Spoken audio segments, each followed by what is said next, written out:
Hey everyone, welcome back to another Easy Touch series with Chlorine King. In this video, I'm going to show you how to program lights in the Easy Touch system. It's a very simple and straightforward process.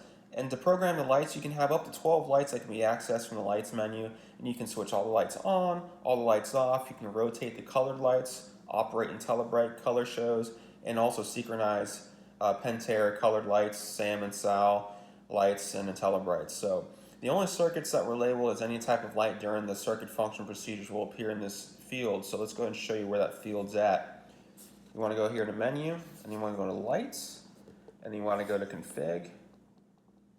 And then also these are all the other options that you have, the different modes, all on, all off, sync, you can sync various lights together and all that. But let's go to config. Let's go to pool light. Remember, we in our initial video when we were doing the circuit functions, we made a pool light. Click into that. And this is how you control a specific light. We'll go down here to the different color that we want to start off with.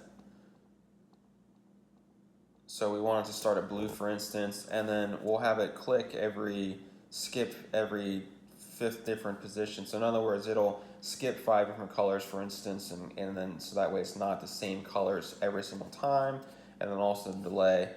So you'll actually hear the relay click 5 times when it's going to change colors. And that is essentially how you program a specific circuit function light into the Easy Touch system. And then of course you have all these other options here to go through. If you want all the lights to turn on here, you just click that and it would turn all the lights on. If you want to be all off, you can do that as well. And go through here in the colors. I mean, it's really limitless what you can do here. So that is how you program lights in the Easy Touch system. So stay tuned, like and subscribe, and stay tuned for more videos. Have a great day.